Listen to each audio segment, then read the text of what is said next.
दगडी चाळमधल्या डॅडींसाठी तुमचा लूक अगदी ॲप्ट बसला, हे तुमच्यासाठी किती आश्चर्यकारक होतं? जेव्हा टाळी चांगली वाजते तेव्हा कसं वाटतं?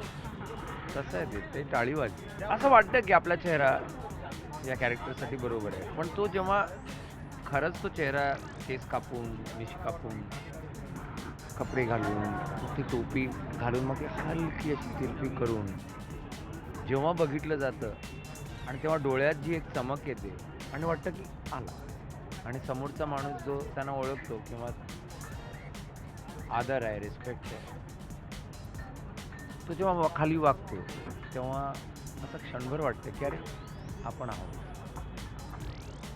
येस, एक ॲक्टर म्हणून अगदी सत्यानंतर मला जर समाधान मिळालं असेल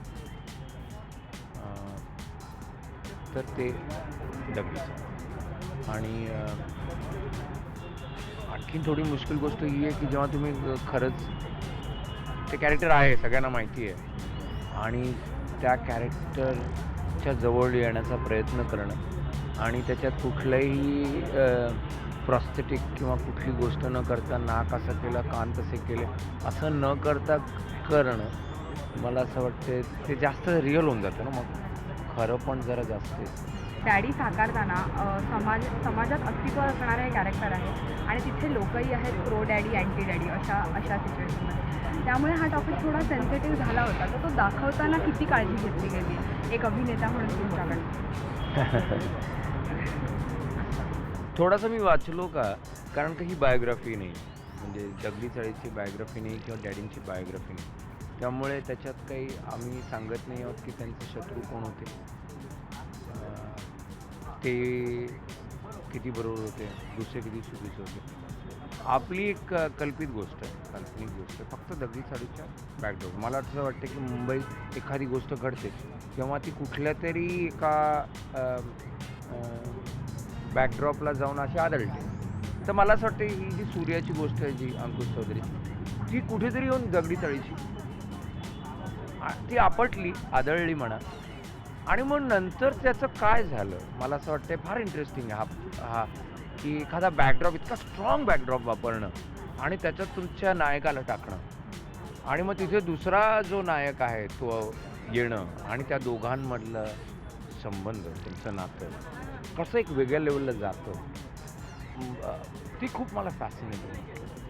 म्हणजे या फिल्ममध्ये अशा पद्धतीने दगडी चाळीतला डॅडी येऊ शकतो का दुसऱ्या गोष्टीत, स्वतःच्या गोष्टीत मी समजू शकतो, दुसऱ्याच्या गोष्टीत येणं, आणि ती दुसऱ्याची गोष्ट फिल्मची गोष्ट आणि व्यावसायिक चित्रपटाची गोष्ट, मेनस्ट्रीम चित्रपट, त्यामुळे मला फार इंटरेस्टिंग वाटलं. आणि त्याच्यात त्या डॅडीचा डॅडी पण आहे, त्यामुळे तो म्हणजे what to say, I want to say but I will not say. आता एक शेवटचा प्रश्न की अंकुश सोबत काम करायचं, ते अंकुशला टशन द्यायची होती पूर्ण चित्रपटात, तर तो एक्सपिरियन्स कसा होता, ऑफ स्क्रीन दोन्ही? मला अंकुश खूप आवडतो, एक क्रिकेटर म्हणून.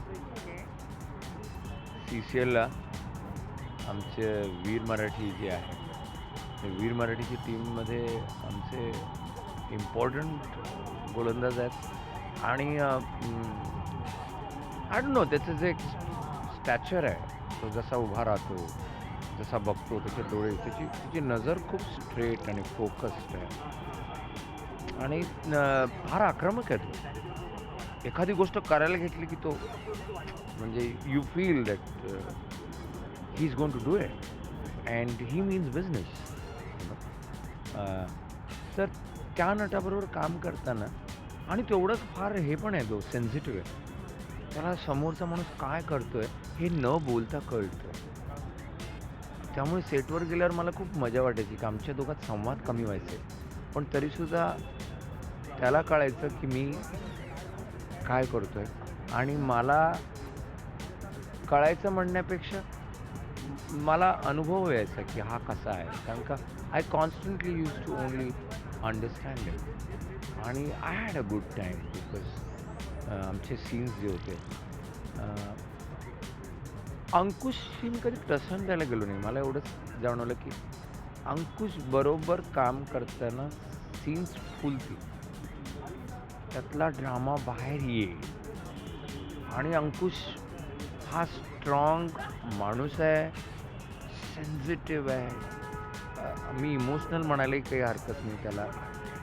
खूप प्रेमळ आहे आणि त्याच्यानंतर तो स्टार आहे.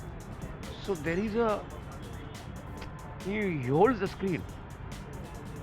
You know, he has the ability, if you see this, he has the ability to hold this big, big close-up of his. He can really hold it. So in cinema, if in a big screen, if you have a person who can just hold the screen, I think it is, I think he's acquired that over a period of time. आणि त्यामुळे त्याच्याबरोबर काम करताना एक गांभीर्य सहज येऊन जाईल.